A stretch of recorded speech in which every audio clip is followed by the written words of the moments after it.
What's going on, YouTubers? Welcome to another video on the channel. Today I bring to you guys the Hands Labyrinth Hillman life-size bust. So this is the box, and it came in a massive brown bigger box. It was one of the biggest boxes actually I've ever received, and it's stupid extremely heavy. So pretty cool art box, you know, showing the statue and whatnot, as you can see here. But let's go ahead and open this bad boy up. I know this is a very, very heavy piece. It's also quite big. Now, I'm not seeing a COA right here like ECC normally has. I wonder if it's on the inside. I hope it is, because I bought COA frames and I'll have to return them if it doesn't have it.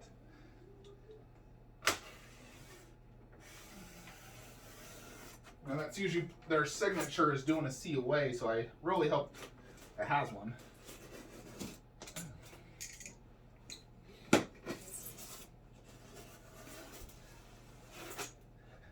Yeah, I actually took it, this colored box out of the brown box upstairs. It was too big to take downstairs.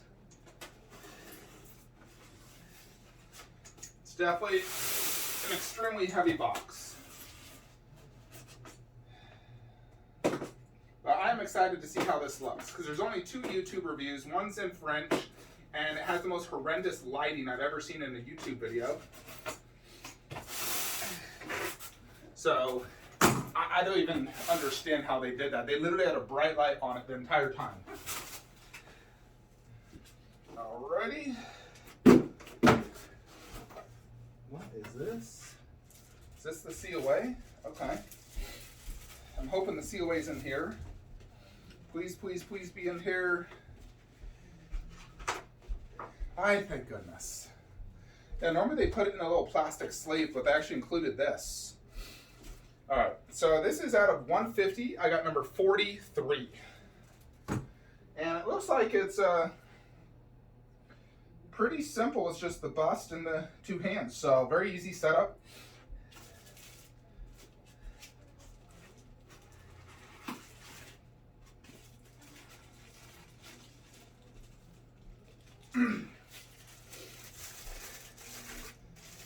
So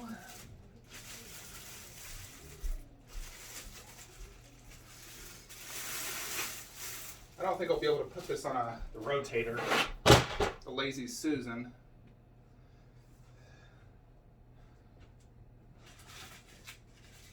I'm definitely liking what I'm seeing so far.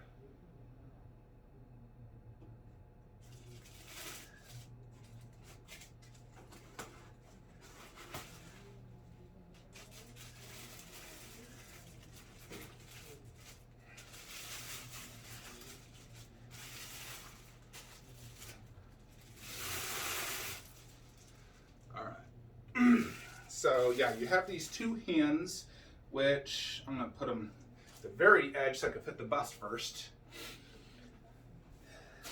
And these have glass eyes in them. And ECC always does such a stellar job on their eyes. Next is the actual Hillman himself.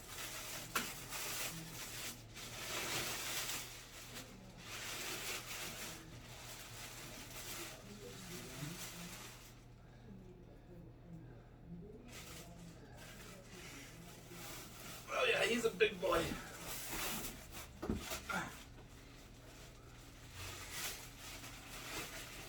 When I get this off him, at least off the face.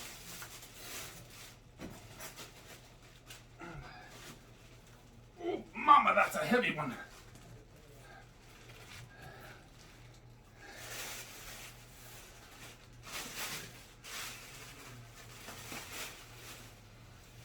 Oh yeah, very, very heavy.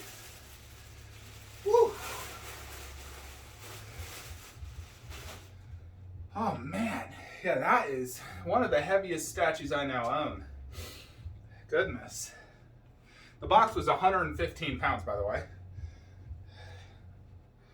So yeah, this is it. Just 3 pieces. So check that out. So immediately I freaking love this. This is sick looking. I know there was some negative on the paint app, but I'm really digging it. A little bit of styrofoam. So the idea is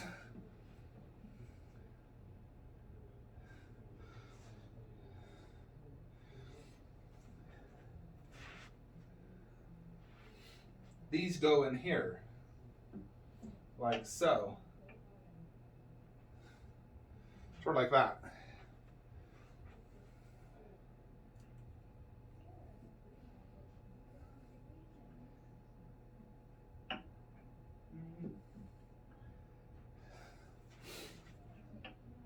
I actually think this finger is behind. More like that. All right. Yeah, I believe that's accurate. Yeah, that hand is forward and that is back. So, boom. Look at this. Ooh la la. Let's get a good look at this bad boy. So I did just watch this movie for the second time last week on Sunday, right after I had purchased and made the decision to get this, as well as the Fawn 1/3 maquette. And instantly, I do not regret it. I am really digging how this looks.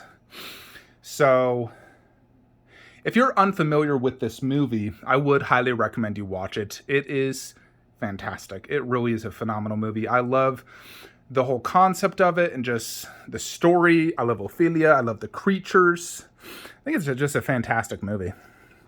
And I've always really enjoyed Guillermo del Toro's movies, you know, Blade, Hellboy, Pan's Labyrinth. I always love his creatures. He just does such a fantastic job. You know, he designed the Reapers over there. Coolest vampire designs we've ever seen. But let's check out this base. So, in the movie, Ophelia goes into his chamber, the Pillman's chamber, and she has to follow the fairy's advice, and she needs to open one of these doors with a key that she got from the previous task, because she is tasked with 3 different tasks. This was the second one. The first one, she got the key from a frog, and the second one is open the door. So initially, they told her to open this one. She decided to open this one, and she got a dagger out. But there was a ton of food on the table with the Pillman, and his arms weren't like this. They were just down. So you did not see the eyes or anything. And then Ophelia decides to eat some grapes because she's starving. And then all of a sudden he gets up, puts the eyeballs in his hand, and then does this pose. You can just type in GIF on your messenger, Pillman, and it'll show this exact scene. So, and I studied how he looked. And this is very accurate, I would say, to that scene, because he had a ton of red and vein work, and his eyes were just like this red.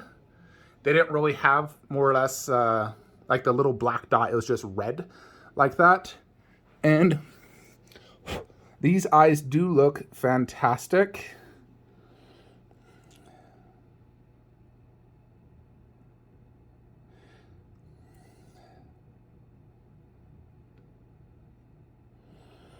So check them out.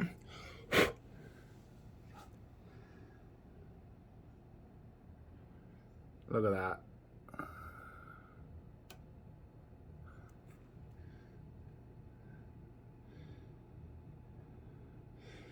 All right. Yeah, that is really freaking good. I love ECC's glass eyes. They have that vein work. The whole iris just looks phenomenal. Very, very impressive eyes by ECC. Then you have the fingers, which are black at the tip. There's tons of vein work. Very, very good. I love this vein work. It looks really well done. In this hand, this design is super cool. The way that flesh is sort of like loose. He just has all this loose flesh, you know, you can see in his neck and his body. Like some fat man who lost 500 pounds. So in this chamber, these are all designs from the chamber. So the base is huge. Luckily, it'll fit in the garage shelf, no problem. You do get a full back torso. Sometimes busts, they don't do the back torso, but this one they did. So you can see all that intricacies in the back right there. I mean, look at the freaking armpits, that spinal cord, all these folds. Goodness. It also has excellent vein work. As you can see, the veins right here are really well done. They do a translucent resin. I think it comes out really good.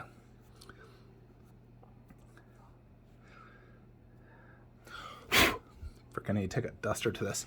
Check out the ears. They're quite red and pinkish. Very cool. Very, very cool. Yeah, so similar concept on this side. Both the sides are about equal. So let's remove this arm so we can get a better look at just his portrait. Because these arms are optional. You could display them how you want, but the problem with not displaying them with him is then it has these big two, like, things that, you know, kind of looks weird. But let's check out this portrait. So it kind of looks like blister, pus-filled things on his freaking lips right here, there. You know, like a blister you'd get that's about to pop. Very gross looking, you know. He's semi-glossy, especially under his drooping chin, which I love this paint work they did right here. How it's like darker shading and red towards the bottom of each one. The teeth, they look really good. There's the black parts, which are accurate to the movie. The lips, they're very shiny. The gums, I mean, it looks spot on to me. I love it. Then his, well, not eyes, but nostrils, or whatever the heck these are. I suppose they're the nostrils. They're just like two holes, red, pinkish. They look good. Really, really awesome looking. I really dig this. So obviously, the iconic look is going to be with these arms, you know, forward. Like that. That is the iconic look from the scene in the movie. That's just super creepy looking, using his hands as his eyes. He was chasing Ophelia, putting his hands out because that's how he sees. Very creepy looking. You know, check out this awesome arm design. Very freaking cool.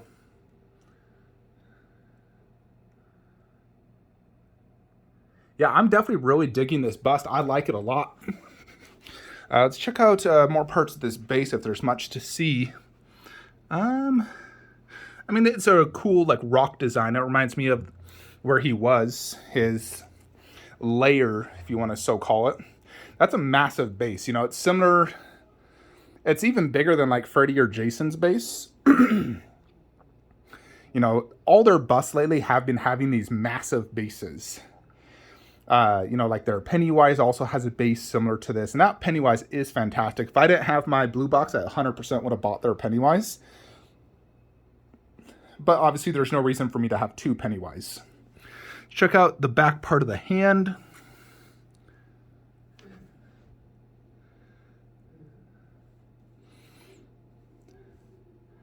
Yeah, I mean, looks really good. Really, really good. I love the vein work on this. It's somewhat similar to like the Reaper. Now he has really excellent vein work and similar styled, almost like similar styled somewhat. This is more palish though, obviously being the pale man. So makes sense. But it looks really good. I love it. I love it. Definitely a very unique, cool looking bust. It's not something you're going to see often in collectors' collections, especially with an edition size of 150, which is very low for, you know, a licensed piece.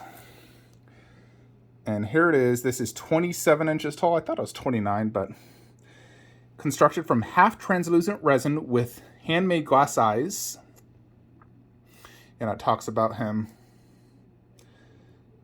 And this is sculpted by Darren Holt. So Darren Holt is actually quite popular amongst the custom horror community. He he makes a lot of different like horror busts. So ECC commissioned him to make this for them. He sculpted it and whatnot for them, which is really cool. Now I own a Darren Holt piece. I almost bought, I believe it was a Myers bust from him, but I couldn't make it work in the collection. It looked really good, no doubt. But this sculpt is fantastic. It reminds me exactly of the movie. You know, I literally watched the movie just days ago, and I think this looks fantastic. The vein work, the sculpt, the glass eyes are fantastic. So I am absolutely digging this. Yeah, I did not want to put this heavy thing on my little Walmart table, so that's why I have this coffee table here, which the wife wants me to keep down here anyways, but I'm like, I don't know. I've had it here before when I put my 1/10 scales. So this is what I'm going to be doing. I got this little art print that the wife had, actually, of Pale Man with fairies and the 2 COA holders, and the idea is to put the Pale Man either there or there, depending. I may put them on the right side. I don't know. I'm still debating it. I want to do it. I mean, if it's right here, then it's all life size over there. And if the fawn's right here, it's all 1/3 right there. That's kind of the reason I want to do that. But let's go ahead and clean up, put the Pale Man underneath inside the garage shelf and see how it looks. But overall, I'm super happy with this piece. I really, really like it. I love the paintwork. I love the sculpt. I love the design. The presence is fantastic. The handmade glass eyes are freaking 10 out of 10. So I know there is supposed to be like a black line under the eyes, but that's not a huge deal for me. It's not like it's gonna ruin the piece for me. It's whatever. I still think this piece looks absolutely fantastic, and I really dig the paint app, the sculpt, the design, and overall look. Very, very cool bust. So thank you, Elite Creature Collectibles, for this amazing piece. We're going to go ahead and set this up here, and I can't wait to get the fawn, which I think is going to be one of their best 1/3s. I'm super excited for that. I think that thing is just definitely going to be a special one. All right, hold on, folks. All right, before we put it in the garage shelf, I did just want to show it like right here on a higher level compared to the other horse statues in my collection, so you guys can gauge the size and how it looks. It's not quite as tall as that garage shelf behind it, but it is a few inches shorter. But there it is on top of its monster box. Awesome, awesome bust. Definitely happy to have this in the Flankster cave. Alrighty, folks. So here is the Pale Man inside lower garage shelf. He fits perfectly. I can see him perfectly fine. I can see the glass eyes, his teeth, his base. So he is a good lower bottom shelf piece. He does not need to be placed up high. Some busts really do need to be placed up high. Fortunately, he is not one of them. And thank goodness, considering how heavy he is. I'd hate to put something so heavy super, super high up. You know, like Pennywise is light as a feather, but he needs to be 50-inch plus tall. This guy does not. So he does look fantastic there, though, as you can see. So now the question begs, do we put him there or do we put him there? So I'm getting the fawn 1/3, and the fawn 1/3 is probably going to be similar styled base to that, and it's only 4 inches tall, so it's not super tall because he's like crouched over a little bit. And the reason I was thinking of Pale Man there is because, you know, it's big, small. Fawn would be smaller than him, so it's like the too small there, the too big on the end. The only reason I'd want Pale Man there is because then it's all life size to the right, and then 1/3 to the left. But at the end of the day, it doesn't truly matter. I think it's probably better to just keep Pale Man there on the left, Fawn on the right. But I really do like this. It's an absolutely freaking fantastic piece. I don't really have any complaints when I look at it. I think it's amazing. So it's a keeper in my book. I have no regrets, and I'm happy I did it, because I always had that itch to get this in the fawn for a long time. I've always been wanting to get the two. I never really, you know, I'm always thinking of different ideas. I was always sitting there thinking, where can I put this? God, I want it. And I think this was the right choice. So definitely going to be amazing once we could get the fawn there, and then Ghostface and Leatherface there. And then that's kind of it for my horror. I mean, I'll get a few 1/10 scale, like the 1/10 Chucky and whatnot. A few 1/10s here and there. But for 1/3s and bust, I don't know if I'll get much more. If they make a Blade and a Celine, I'll definitely get those. Otherwise, that's probably it for my horror and monster collectible setup. But there you have it, though, folks. Yeah, really, really cool piece. So here is semi close-up inside the garage shelf. Definitely plenty of space to put another, you know, the fawn 1/3. or you could even do the fawn bust if you wanted to. In reality, the fawn bust is super cool as well, and it's actually cheaper than the 1/3 maquette, and it would keep everything life size. But I really do like the 1/3 for the fairies and seeing all the detail in the entire piece.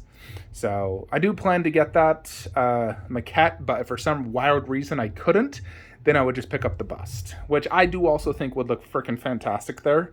I think both of them would look amazing. So I'd also just love to get the bust and the 1/3, to be honest. But the bust would definitely go really good too, thinking about it. It's like, man, that would look so cool too. That bust is freaking fantastic. The 1/3 maquette is so good though. I really love the design of that. I love how they have the frog in the back, all the fairies, the pouch, everything. It looked so freaking good in the videos from Comic-Con. So really, really like it. I do love the bust as well quite a bit. So the bust would save me about, maybe $1,000 though. But I always love having the 1/3 and the next to the bust and whatnot. So I wouldn't want a 1/3 Pale Man. I don't think. I think this is really sufficient. I wouldn't need a 1/3. I think the 1/3 fawn really is the best choice though. So yeah, that is it though, folks. Let me know your thoughts and opinions below. Next statue is probably going to be Prime 1 Kratos. I do anticipate that any day now. And who knows, maybe some retailers can finally get like Spinosaurus and Balrog in-house. So we will see. But yeah, definitely happy to have the Pan's Labyrinth Pale Man by Elite Creature Collectibles. That is it. Like, comment, subscribe. Have a great day.